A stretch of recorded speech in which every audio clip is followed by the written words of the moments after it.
लघु उत्तरीय प्रश्न का ये रहा 13वां प्रश्न। परिमेय संख्या 4/75 का दशमलव प्रसार शांत है या अशांत आवर्ती है, ज्ञात करें। तो यहाँ हम उसी तरह बनाते हैं। मान लिया कि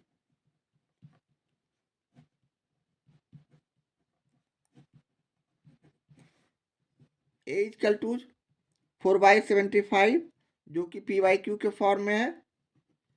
यहाँ हम लोग इसे हल करते हैं, 4/75 का फैक्टर करते हैं, यानी अभाज्य गुणनखंड करते हैं। 7 5 12 यानी 3 से लगेंगे, 25 या 75, 5 से 5। इस तरह हमारा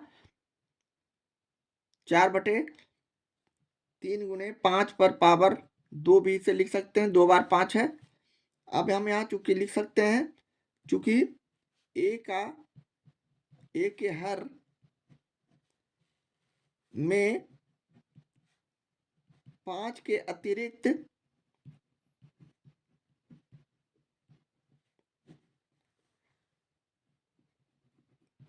3 भी एक अभाज्य गुणनखंड है।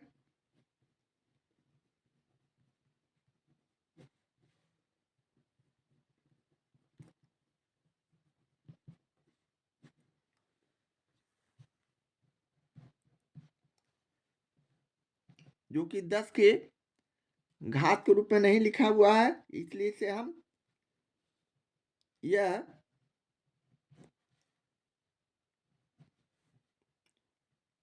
2n × 5m के रूप में नहीं है, के रूप का नहीं है।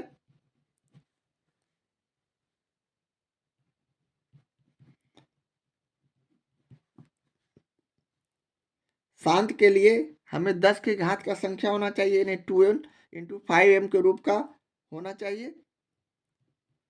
इसलिए हम कह सकते हैं इसलिए a का दशमलव विस्तार अशांत आवर्ती है, बार बार रिपीट होने वाला आवर्त वाला है, अशांत आवर्ती है।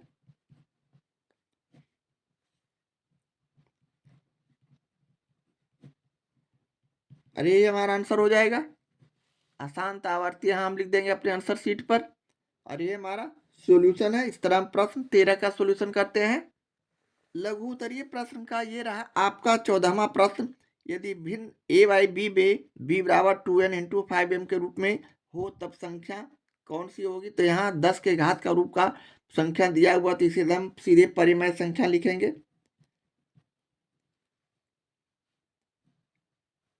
तब संख्या क्या होगा, तो परिमेय संख्या होगा।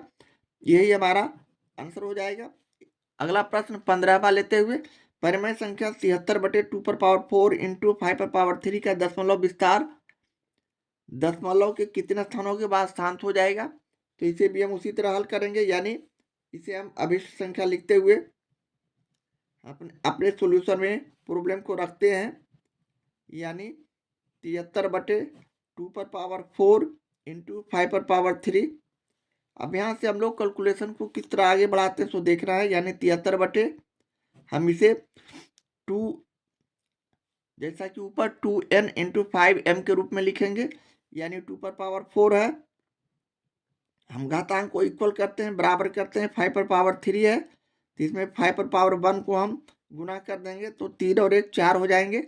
यानी अगले स्टेप में हम इसे इस तरह लिख सकते हैं, 73/2⁴ × 5⁻4। इस तरह लिखने के बाद अब हम इसका कैलकुलेशन करते हैं, गुना करते हैं। ये ऊपर भी एक गुना करेंगे, इसलिए 5⁻1 से हमने गुना किया था, तो यहाँ 5 से गुना भी करेंगे। ऊपर नीचे हम किसी भी संख्या में गुना कर सकते हैं, भाग कर सकते हैं, जोड़ घटाव कुछ भी कर सकते हैं। तो इस तरह हमारा 73 में 5 से गुना करें तो 5 × 15 के 5 हासिल 1, 7 × 35 1 36, 365 रहेंगे। 365 और नीचे 2⁻4 यानी 2 को 4 बार गुना करते हैं, 2 × 2 × 2 तो हमारा 16 आता है। इसी तरह 5 को 4 बार गुना करते हैं, 5 × 5 × 5 × 5, तो हम यहाँ गुना करेंगे तो हमारा संख्या 625 आएंगे। अब हम 365/625 को 16 से गुना करते हैं तो हमारा 10,000 आएगा। संख्या आप गुना करके इसे देख सकते हैं। अब यहाँ हम दशमलव बैठाते हैं तो 1 2 3 4 अंक के बाद दशमलव, तो 365 हमारा 3 अंक है, एक शून्य दे दिए और दशमलव दे दिए और शून्य दे दिए। इस तरह यह हमारा दशमलव के 4 अंक के बाद यह शांत हो जाएगा, यानी इसका हम यहाँ लिख सकते हैं 0.4 अंक के बाद अपने आंसर में 4 अंक के बाद शांत हो जाएगा। और ये हमारा आंसर हो जाएगा। इस तरह हम प्रश्न 14 का सॉल्यूशन करते हैं। लघु उत्तरीय प्रश्न का ये रहा 16वां प्रश्न। 127/200 का दशमलव प्रसार ज्ञात करें। यहाँ दशमलव में हम इसे अपने आंसर को लाएंगे, तो यहाँ हम अभी संख्या लिखते हुए 127/200 लिखा, जो कि PYQ यानी परिमेय संख्या के रूप में दिया हुआ है। अब यहाँ हम लोग 200 का फैक्टर करते हैं, तो यहाँ 200 का हम यहाँ अभाज्य गुणनखंड कर रहे हैं 2 से, तो 100, यहाँ 2 से किए तो 50, यहाँ 2 से किए तो 25, यहाँ 5 से किए तो 5, 5 5 25। इस तरह हमारा आगे का स्टेप में हम इसे 127/2 लिखेंगे और इंटू 5/2 लिखेंगे, इसलिए कि 2 यहाँ 3 बार है और 5 2 बार है, तो इसे हम इस तरह घातांक के रूप में लिख दिए। अब हम यहाँ ऊपर नीचे घातांक इक्वल करते हैं 2m और 2n इंटू 5m के रूप में लिखने के लिए 10 के घात में लिखने के लिए हम लोग परिमेय संख्या है, इसलिए इसे 10 के घात में लिखने के लिए हम यहाँ पुनः गुणा करते हैं 5/1 से, और यहाँ भी गुणा करते हैं 5/1 से, या 5 इसे लिख सकते हैं, सिर्फ 5 भी से समझ सकते हैं। अब 127 को 5 से गुणा करेंगे तो 7 5 35 के 5 हासिल 3, 5 दूनी 10, 3 13 के 3 हासिल 1, 5 1 6, यानी 635। और नीचे हम गुणा करते हैं 2 को 3 बार, तो हमारा हो जाता है 2 गुने 2 गुने 2 यानी 8। इसी तरह 5 को 3 बार गुणा करते हैं, यहाँ घातांक जुड़ जाएंगे तो 5/3 हो जाएंगे। तो 5 को हमने 3 बार गुणा किया, 5 गुने 5 गुने 5, तो 5 5 25, 25 5 125, 125 हो गया। अब हम 635 बटे 125 को 8 से गुणा करते हैं, 8 5 40 के शून्य हाथ में 4, 8 दूनी 16, 4 20 के शून्य हासिल 2, 8 और 2 10, यानी 1000। अब इसे हम दशमलव में आराम से लिख सकते हैं। दशमलव के 3 अंक के बाद हम यहाँ दशमलव बैठाएंगे, तो 635 लिखा। अब 3 अंक यहाँ आ चुके हैं, दशमलव बैठाए और 0, और ये हमारा आंसर हो गया। इस तरह हम 0.635 हमारा दशमलव प्रसार हुआ। इस तरह हम प्रश्न 16 का सॉल्यूशन करते हैं। लघु उत्तरीय प्रश्न का ये रहा 17वां प्रश्न। 625 के अभाज्य गुणनखंड में 5 का घात क्या होगा, तो इसे हमें 625 का अभाज्य गुणनखंड करना होगा, यानी 625 लिखे अपने सॉल्यूशन में। इसका अभाज्य गुणनखंड कर रहे हैं, 5 लगेंगे, इसलिए कि 5 2 7 6 13 इकाई के स्थान पर 5 है, 0 और 5 रहने पर 5 से विभाज्य होता है, तो 5 लगाए एक मत में 12 बचा, 5 दूनी 10, 25 बटा 5 5 25, पुनः 5 लगाए तो 25, पुनः 5 लगाए तो 5। इस तरह हम इसे 625 का गुणनखंड के रूप में इस तरह लिखेंगे, गुणनफल के रूप में 5 गुने 5 गुने 5 गुने 5, यानी 5/4। यहाँ हम लिख सकते हैं, यहाँ 5 का घात कितना हो गया, तो 4 हो गया, इसलिए कि 4 इस पर घातांक है, 4 होगा। अरे ये हमारा आंसर हो गया।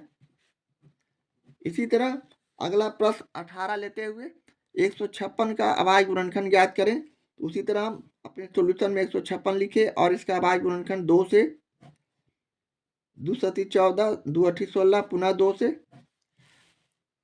2 तिहाई 6, 2 नमा 18, 3 से, 9 3 12 हो रहा है, जो कि 3 से विभाज्य है, तो 3 से लगाएंगे, 13 39।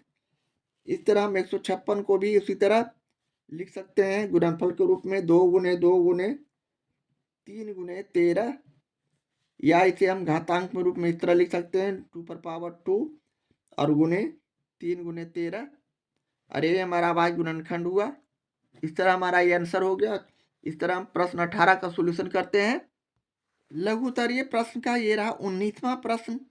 2√45 +3√20 √20/2√5 परिमेय है या अपरिमेय संख्या है। तो यहाँ हमने अपने सॉल्यूशन में अभी संख्या लिखते हुए प्रश्नों को हूबहू उसी तरह लिखा। अब हम अपने रफ वर्क में 45 का और 20 का फैक्टर करते हैं।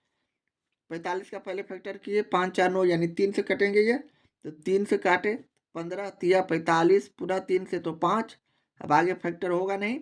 इसी तरह 20 का फैक्टर किए तो हमारा अभाज्य गुणनखंड 20 का 2 से 10, 2 से तो 5, अब आगे लगेंगे नहीं, तो इसे हम इस तरह लिख सकते हैं 2√45 को हम 3 × 5 लिखे, प्लस उसी तरह 3√20 को हम 2 × 5 लिखे, और बटे नीचे हमें 2√5 दिया हुआ है। यहाँ हमें रूट में प्रश्न दिया हुआ है, तो यहाँ हम 3 को बाहर करते हैं, ये 3 3 और ये 2 2 को बाहर करेंगे। इस तरह हमारा ये 2 × 3√5 हो जाएंगे, प्लस 3 × 2√5 हो जाएंगे। ये 2 बाहर हो गया तो इसमें 3 बाहर हो गया। इस तरह अब हमारा नीचे 2√5 हो गया। अब हम इसे आगे 2 तिहाई 6√5 लिखेंगे। इसी तरह प्लस 3 दूनी 6√5 लिखेंगे, और बटे 2√5 नीचे हमें उपलब्ध है पहले से, इसे हम अगले स्टेप में जोड़ देते हैं, तो 6 6 12√5 हो जाएंगे, अब बटे 2√5। अब हम यहाँ इसे काट देते हैं, यानी 2 6 12 और √5 और √5 ये कट गए। अब यहाँ 1 बचे, 6 में 1 से गुना किए तो 6, जो कि एक परिमेय संख्या है, यानी 6/1 भी लिख सकते हैं इसे। तो परिमेय संख्या PYQ के फॉर्म में है, तो हमारा आंसर ये परिमेय संख्या हो गया, और ये हमारा आंसर हो गया। इस तरह हम प्रश्न 19 का सॉल्यूशन करते हैं। लघुत्तरीय प्रश्न का ये रहा 20वां प्रश्न। 96 तथा 404 का महत्तम समावर्तक एवं लघुत्तम समावर्तक ज्ञात करें। तो हम यहाँ 96 का अभाज्य गुणनखंड करते हैं, उसी तरह 2 से 2 चौक 8, 2 8 16, पुनः 2 से 2 और 4 24 दूनी 48, पुनः 2 से 12, 2 से 6, 2 से 3। इस तरह अब हम अगले संख्या 404 का अभाज्य गुणनखंड करते हैं, तो 2 से 2 दूनी 4, 0 2 दूनी 4, पुनः 2 से 1 0 1। इस तरह अब हम इसे गुणनफल के रूप में इस तरह लिख सकते हैं, 96 बराबर गुणनखंड के रूप में 2 कितने बार हो गए, 1 2 3 4 5 बार, और 3 हमारा 1 बार है। इसी तरह 404 को हम गुणनखंड के रूप में लिखेंगे, तो 2 × 2 × 101। अब हम यहाँ से LCM लोवेस्ट कॉमन मल्टीपल यानी लघुत्तम समावर्तक इस तरह लिख सकते हैं, यानी इसमें जो सबसे अधिकतम 2 का मान है तो 5 बार है, 1 2 3 4 5, इस 2 का कोई वैल्यू नहीं रह गया, हम यहाँ 5 2 बार लिख देते हैं। 5 को बोलो, 5 को हम 5 बार लिख देते, 2 को हम 5 बार लिख देते हैं, 1 2 3 4 और 5। अब संख्या बचे 3, और इसके बाद संख्या बचे 101। अब इसे हम गुना करते हैं, तो 2 दूनी 4, 4 दूनी 8, 8 16, 16 दूनी 32, 32 तिया 32 को 3 से गुना किए, 3 दूनी 6, 3 तिया 9, 96। अब 101 को 96 से गुना करेंगे, तो हमारा 96 0 0 96। इस तरह का संख्या हम अपने तरीके से गुना करते हुए चल रहे हैं। 96 को 1 से गुना किए 96, 96 को 0 से गुना किए 0 0, 96 को 1 से गुना किए 96। अब इसे जोड़ते हैं तो 96 और 96 आता है 9696, 9696 हम यहाँ लिख देंगे। और इसी तरह महत्तम समावर्तक यानी दोनों में जो कॉमन है, सार्व गुणनखंड है, यानी दोनों में जो मिलता हो, तो यहाँ 2 और 2 मिल रहा है, 2 इसमें 2 इसमें, तो हम यहाँ 2 × 2 करेंगे और अपने आंसर को 4 लिखेंगे। इस तरह ये हमारा इस प्रश्न का सॉल्यूशन हो गया। इस तरह हम प्रश्न 20 का सॉल्यूशन करते हैं। लघुत्तरीय प्रश्न का ये रहा 21वां प्रश्न।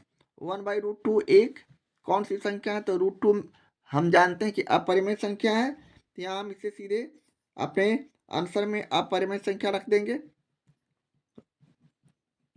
√2, √3, √5, √7, √13 इस तरह के अंक जिसका हम वर्ग नहीं कर सकते हैं, वर्गमूल नहीं निकाल सकते हैं, अपरिमेय संख्या की श्रेणी में आएंगे, तो यहाँ √2 का वर्गमूल हम नहीं निकाल पाते हैं, और निकालते भी हैं तो यह अशांत होता है, जो कि अपरिमेय संख्या को सूचित करता है। इस तरह हम यहाँ अपरिमेय संख्या लिख देंगे। इसी तरह 22वां प्रश्न, जिसे हम पाई एक खाली जगह है। अब हम यहाँ पाई बराबर अपने सोल्यूशन में 22/7 जानते हैं, इसका वैल्यू होता है पाई का मान। अब 22/7 को हम अगर भाग करते हैं या फिर नीचे p/q के रूप में हम जानते हैं कि q का मान यहाँ 7 है, जो कि 10 के घात में नहीं है। 10 के घात में नहीं रहने पर हम इसे अपरिमेय संख्या की श्रेणी में रखेंगे, यानी यहाँ हम अगर भाग भी करते हैं 22 में 7 से रफ वर्ग में, तो 7×21 एक शेष बचा, दशमलव दिए 0, 1 मत में लगाए 3, पुनः दशमलव दिया हुआ तो हम 0 उतार सकते हैं, 7×4 28, पुनः 2।